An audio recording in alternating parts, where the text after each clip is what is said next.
As Alex Ovechkin returns to the ice today, how much better will the Caps be with him in the lineup? We'll talk about that next on Locked On Capitals.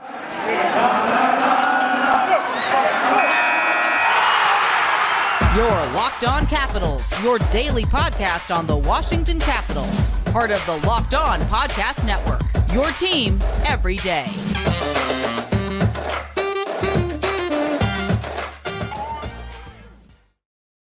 Well, hello and welcome into this edition of Locked On Capitals. I'm so glad you decided to join me today. As always, this podcast is free and available on all the major platforms. And I want to thank you for making this your first listen or view of the day. Yes, this podcast is also available in video form, so head on over to YouTube and check it out. My name is Dan Holme. You can find me on Twitter. It's at DanCaps218. You can find the show on Twitter. It's at Locked On Caps. So in this edition of Locked On Capitals, we talk about Alex Ovechkin as he returns to the ice. When can we expect to see him in a game? Then we will talk about the latest with Anthony Mantha. As we know, he suffered an upper body injury. And then we will talk about the trade rumors about Mr. Dimitry Orlov. But in this episode, we are happy to have Roman Stubbs on the show from the Washington Post. Roman, welcome to the program. Thanks for having me, Dan. I appreciate it. So just to get it going, here's some great news for the Washington Capitals as Alex Ovechkin has returned to the ice. We know how this team has struggled in his absence. Ovi has missed 4 games and the Caps have dropped their last 5. His impact is obvious. Talk to me a little bit about Alex Ovechkin and where we sit with him right now. Is he going to be in versus Anaheim? Well, today, it was such a big step for him to be back in the facility. Obviously, he needed some time to find his legs. I mean, he skated for about 45 minutes, and he had said that he felt really good physically and mentally, but that he was still a little winded and that, it's going to take some time with his conditioning. I think that, that the Capitals want to give him all the time that he needs. And so I feel like he should be in line to play, but I think it'll be something that they evaluate through tomorrow and then see if he's there. But I think there was such a strong and positive vibe today with him just being able to come back and having his presence felt for a team that's kind of reeling right now and is kind of at a crossroads of their season. I think it was just a score for them to have their captain back. And so, I would be surprised if he didn't play tomorrow night, but I think the Capitals also want to be sensitive to his situation and there's going to obviously be an adjustment period for him getting back onto the ice and everything that's gone on with just the emotional aspect of what he's gone through this past week. I mean, and that's the tough thing going forward here. I'm just keeping track. We got news coming in all the time on the Capitals, lines, shakeups, and what's going on with the team. But the impact of Alex Ovechkin on this team is huge. If we take a look at it, through 54 games this season, Ovechkin has 32 goals and 22 assists for 54 points. He is the team's leading scorer and is also at 812 career goals, which is 83 away from breaking Wayne Gretzky's all-time record. You could draw lines to the Caps' poor play when he leaves the lineup. When I listen to a lot of different people around the NHL, they say, well, Alex Ovechkin is just like a one-trick pony. He shoots that puck from the left dot. Hey, if there's another player that wants to take on that challenge, I say bring it on. But when we listen to Alex Ovechkin and, your heart goes out to him as his father passed away here recently, you could draw those lines to the Caps' poor play and Alex Ovechkin out of the lineup, couldn't you? Absolutely. I mean, without him, you lose that production, obviously, of the 32 goals. You don't have another player that's on pace to score 20 at this point.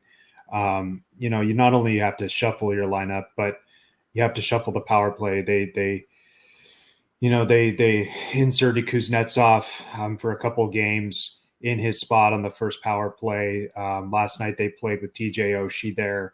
And so they're trying to generate different looks without him there. And then beyond that, you lose the physicality. I think a really underrated aspect of his game is just the physical presence that Alex Ovechkin brings. And then just the sheer emotional leadership. The guy is your captain. He's the emotional heartbeat of this team. And so when you factor all of these things into his absence, it's a huge loss. And especially for a team that doesn't really have an identity offensively and has struggled to find offense even with him on the ice. It just compounds the issues that they have. And I think we really saw that during these 4 games when, they really struggled just getting the puck at the net, getting looks. And so having him back is obviously a huge plus. But again, there's going to be an adjustment period. And the Caps have a lot to figure out even with him back in the lineup. And so we'll see if they can get kind of things turned around tomorrow night against Anaheim, which is as good as a matchup as as you'd want, I guess, to try to turn around things here. And when you take a look at this team, I think that sometimes the Capitals fall into what is called a trap game. How is this a team that can take down the Boston Bruins with the best record in the NHL, and then the next day they fall flat on their face against San Jose? It was my assessment this last week that this was going to be a litmus test, a measuring stick, if you will, of this team, and they dropped every single game. They lost 2 games against Carolina, against Florida, and then Detroit last night. So this is crunch time for this team, and they really have to try to pull it together if they want to have any hopes of playing better. But more recently here, talking about the game against Detroit, we take a look at Dylan Larkin's game misconduct against TJ Oshie, that cross check to the face. There was part of me out there that was concerned that here we go again.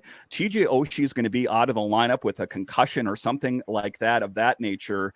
But the part that where the Capitals struggled in that game is that the Capitals only had 12 shots on net through 2 periods. You cannot win hockey games that way. Again, they came in the last period strong, but ultimately it wasn't enough. What does this Caps team need to improve on if they want to get back into the win column?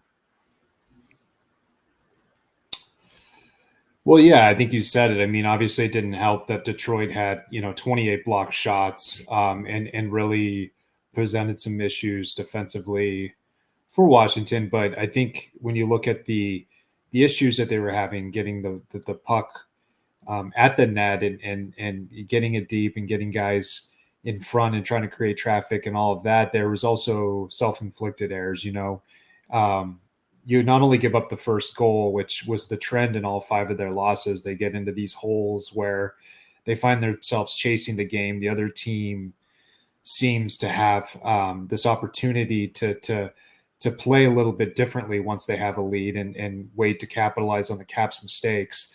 So the Capitals, again, were chasing the game, and then they have this, all-you-can-eat power play after Larkin gets the major, and you give up 2 rushes in the first 100 seconds. One that was killed off by a nice Darcy Kemper save, but the second, which led to a goal that puts you in a 2-0 hole. Now they get one back with Tom Wilson scoring to make it 2-1, but you kind of just felt at that point that it was just so demoralizing to go down like that. And when you had that opportunity, and that's kind of been the story all year, or at least as of late with the power play, just not being able to capitalize on these opportunities that they have.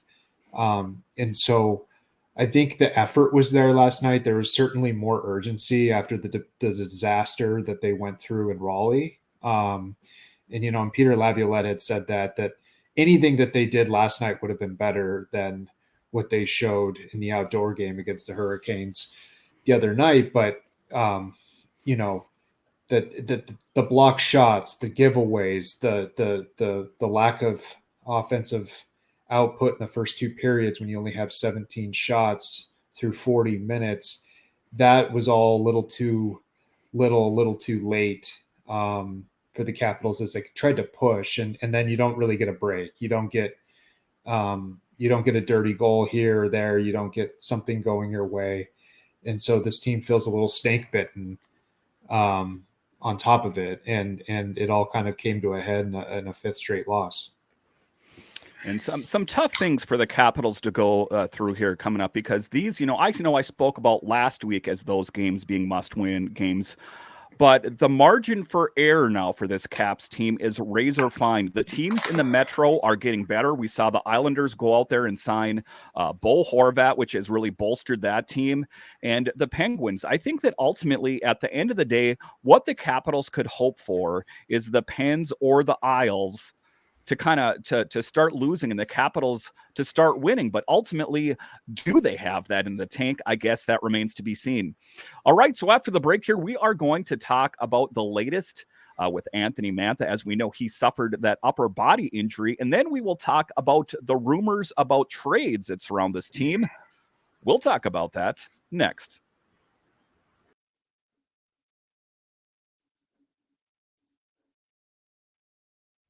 The midway point of the NBA season is here, and now is the perfect time to download the FanDuel Sportsbook app, America's #1 sportsbook, because new customers get a no-sweat first bet up to $1,000. That's bonus bets if your first bet doesn't win. Just download the FanDuel Sportsbook app. It's safe, secure, and super easy to use. Then you can bet on everything from the money line to the point scores and threes drained. And guys, even if you're not into betting, you could bet on an upcoming Wizards game. It makes watching the games that much more exciting. Plus, FanDuel even lets you combine your bets for a chance at a bigger payout with a same game parlay. So don't miss the chance to get your no sweat first bet up to $1,000 in bonus bets when you go to FanDuel.com/locked on.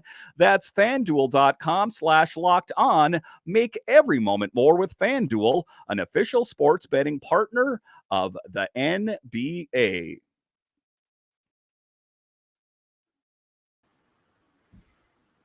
All right, welcome back into this edition of Locked On Capitals, part of the Locked On Podcast Network, your team every day.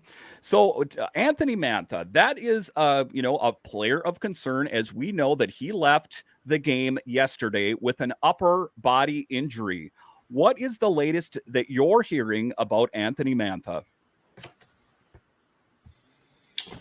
Yeah, well, Anthony is day to day. Obviously, that that blow that he took last night was just kind of the latest in what has been a really disappointing stretch for him. He's gone 15 games without a goal, and I had a chance to talk with him last week a little bit about just pushing forward and trying to get and restore that confidence that he's had before, and I think there's several of these guys on this team who have endured these long scoring droughts. Lars Eller, Connor Sheary, Sonny Milano.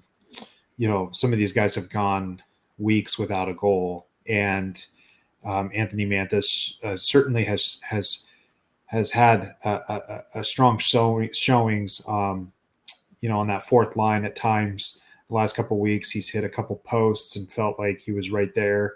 Had a couple shots on goal last night before he exited. And obviously there was a lot of, interest in the game last night, him playing his former team and going up against Jacob Vrana, and brought back memories of that trade from 2 years ago. And so it was just a disappointing way to end the night. And they certainly hope to have him back soon. But right now, day to day, he didn't obviously skate today, and we'll see what happens tomorrow if he's able to be out there. So, we are hoping for him to come back, and Anthony Mantha is one of those interesting players. Everyone, especially when we talk about trade potential in the final segment here, is everyone says the Caps should move on from Anthony Mantha. And, it's ultimately my belief that, potentially you could move Lars Eller and Anthony Mantha in some sort of deal just to get Anthony Mantha's contract off the books. As we know, there is 1 year left on his deal, and Lars Eller, this is his last season in Washington, so it only makes sense to do that. So it wasn't all bad news. I know that the Capitals not winning is not the greatest news, but the Caps got back Nick Dowd.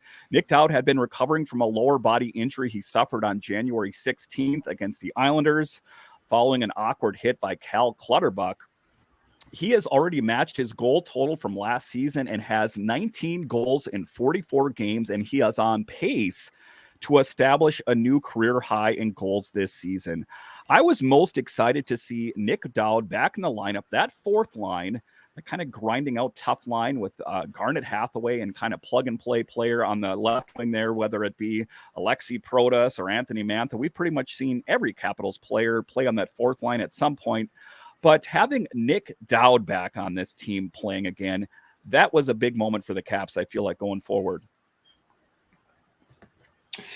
Yeah, I mean, obviously Saturday night you add back Tom Wilson after 8 games missed, and then you follow that up with getting Dowd back, and he's able to center that fourth line again, and it gives your lineup so much more flexibility. They're able to move Lars Eller out to the wing, and you just have better, I think, flexibility with him back. And so, there is a sense, even with Ovechkin coming back and you get Wilson back and you get Dowd back, we don't know when John Carlson might be back. There's been positive signs of progress with him being able to skate the last couple of days on his own and work, with coaches on his skating. We don't know when he might be back, but you do get a sense that there is some health returning. We'll wait and see on Mantha, but certainly having Dowd back comes at the right time for them and shores up some things. But obviously they need more scoring. They need guys to be able to break out of the slumps, like I said earlier, and just get more offensive production. And so having him back certainly helps that effort, though. And Tom Wilson, who you alluded to there as well, is huge. A big impact on this team. And, I think if you're not a Capitals fan, you just kind of think of Tom Wilson as a bit of a goon, a tough guy. But, he was in the top 3 of goals scored for the Capitals last season. And but he does bring that toughness to the team. And I think that's important to this team. I think that he's that intimidator when called upon. If we, what really kind of reminds me of that is that game they played against the Coyotes where there was a bunch of players. Garnet Hathaway was fending off 2 different guys, and Lars Eller was ready to mix it up. And Tom Wilson just kind of skated in there, and everyone went away. So those are some of the intangibles that Tom Wilson brings to this game. So a huge piece coming to this team. Tom Wilson, who I think one day will be the captain of your Washington Capitals once Ovi decides to hang up the skates. What is your assessment of Tom Wilson? I love him on this team. I think that he is a multi-dimensional player. Talk to me a little bit about Tom Wilson. Yeah, he certainly is multidimensional, and he's an intelligent player who has really improved, and we've seen some of the offensive pop that he's able to bring even the last 2 nights where he's gotten goals, and so that physical presence, that swagger that he brings is certainly part of their identity, and without Ovechkin, they really lost that. And especially with him not in the lineup either, Tom Wilson just gives you that physical presence and that guy who is going to help protect the lineup. And so he gives you so many different things. He's multidimensional. He's a layered player who knows how to play and knows how to score. And I think we've been able to see some of that offensive growth in his game, and they're certainly happy to have him back. And I know it's been a frustrating year for him, coming off of off-season knee surgery and then sustaining another injury just 8 games back. I think he's looking to just kind of put together a strong body of work here these last 2 months of the season. And I think that that's, ultimately what's going to put this Capitals team in the best position is that I think they have it intrinsically within them to be a good team. This team has a long pedigree. It is veteran laden with players. It is the oldest team in the NHL. Some people kind of view that as a bit of a pejorative, but I actually view it as a positive. There are a lot of leaders on this team. You take a look at TJ Oshie, you take a look at Nick Backstrom and Tom Wilson and Alex Ovechkin. It's the recipes all there for greatness. playoffs. It's all about if the Capitals can find a way to really turn up the heat the most when it means the most. And that's right now as this team heads towards March 3rd's trade deadline and ultimately the playoffs.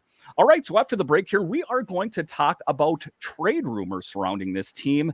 There's one intriguing name in particular. Who is that I'm talking about? We'll talk about that next.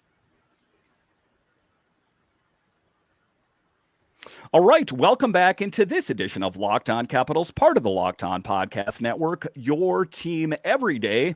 So in this next segment, we are going to talk about this Capitals aging team. We kind of see them struggle this year, and there is quite a bit of talk about the Capitals being sellers at the trade deadline instead of buyers.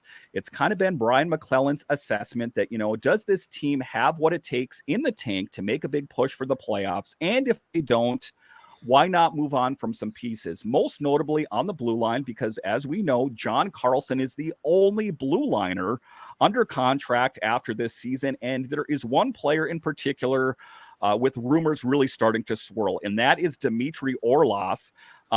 He just, most recently came off that 6-year extension. Now he's up for a new contract. And I guess between his agent and Brian McClellan, term is the big sticking point. They're not able to come to terms with this.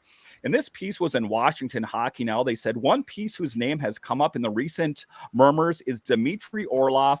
Per reports, he and the team are close on contract negotiations, with term being the biggest issue. TSN's Chris Johnson also added on Tuesday that the talks between both sides are nowhere at the moment, and there's no progress on a deal yet. Dimitry Orlov is an established blue liner on this team, plays a really big role. But it's my belief that if they cannot come to terms with the term of his contract, it probably would be in the best interest to move on from him. As we know, if they don't come to a deal by the end of the year, July 1st, he walks. Would that be a good, accurate assessment? Do you think that the Capitals would be best to trade Dimitry Orlov right now if they can't find a way to sign him? I think it just all depends on where they think the team is at. Obviously, he with Carlson out is your best defensive player. I mean, here's a guy who is logging almost 23 minutes a game. He's durable. He's physical. He helps you on the penalty kill. He can match up against the best players on any given night. He's a veteran in that locker room, a veteran presence who is part of that veteran core who has been there and won games and won a cup. And so he brings so much to the Capitals. I think if they decide they're sellers, he obviously would command probably the most return of any of the players that they would probably be looking to move, just because of his attractiveness to a possible contender. You get him right before he's turning 32, and he's a guy who can really catapult the team potentially as they push for a playoff run. So I think it's just wherever the Capitals decide. I think it would probably be their preference not to part ways with him, and if they're going to buckle down here and continue to try to make a run, then I think you want Orlov on your team. But obviously the contract negotiations adds a wrinkle to this, and he's a guy who you'd have to think long and hard about, just because he would probably command the best deal of any player that's going to hit free agency on that roster, and there's a lot of them. So it's definitely going to be fascinating to watch what might happen there in the next week or so. And, I think that, if you take a look at the blue line in particular, I think that could look a whole lot different next year. If you take a look at Gustafsson and Van Riemsdyk and Jensen, and Martin Feravari is a restricted free agent. Same goes for Alexiev. So I do think that you could see that blue line looking substantially different next year. But, one of the things that has been spoke of, and we hear it quite a bit, is that there will not be a tear it down to the studs rebuild coming at any time real soon, because there were certain promises made to Alex Ovechkin. But, it seems like the Capitals have fallen short on their end of the bargain. Do you think that, their play here recently could change their positioning as to how they want to rebuild this team? Yeah, I do. I mean, I think this is a critical week. I mean, I think Washington's still right there, I think, in terms of potentially pushing for a playoff berth, obviously. And these next 3 games over the next 5 days are going to dictate where they're going to be heading into the trade deadline week. And so that's a fascinating kind of current to this story is you might have to take a look Sunday or Monday at where you're at and make a decision on whether you're going to flip some of these contracts into long-term pieces. I mean, the issue I think that they might face is that, yes, it's going to have to be a natural rebuild with Ovechkin being here for the next several years. You're not going to obviously do a complete overhaul, but I think you would like to be able to add some future pieces. I mean, you see that they did some maneuvering over the All-Star break, and you re-signed Strome and Milano, and it gives you some depth for the future. And then you wonder if the front office might try to position itself better for the future by making some moves. I don't think that naturally takes you out of a playoff push in March or April. So, whether they're going to completely hold a fire sale, I don't think will happen, but I guess anything is possible. I think that's what's fascinating, I guess, about these next few games is whether or not you're still realistically in the playoff hunt and what you can do to get better, to tweak, to maybe position yourself better. If that is there, I think that would probably be the preference of Brian McClellan. If not, and you stand pat, maybe you try to flip some of those dozen or so contracts, those free agent contracts, and try to take a look at the future. And so definitely no shortage of intrigue there in terms of what the team might do here with the trade deadline approaching. All right, Roman, once again, I want to thank you for joining us on the show. But before I let you get going here, why don't you tell everyone that's watching and listening to this where we can find your work? Yeah, I'm just at WashingtonPost.com. I'm on the sports section. Capitals content is usually up there every day. And then on Twitter, I'm just at Roman Stubbs. So feel free to follow me and reach out to me anytime. All right. Thank you once again for joining us, Roman. And thank you all for joining us on this edition of Locked On Capitals, part of the Locked On Podcast Network, your team every day. My name is Dan Holme, and I'll talk to you again next time.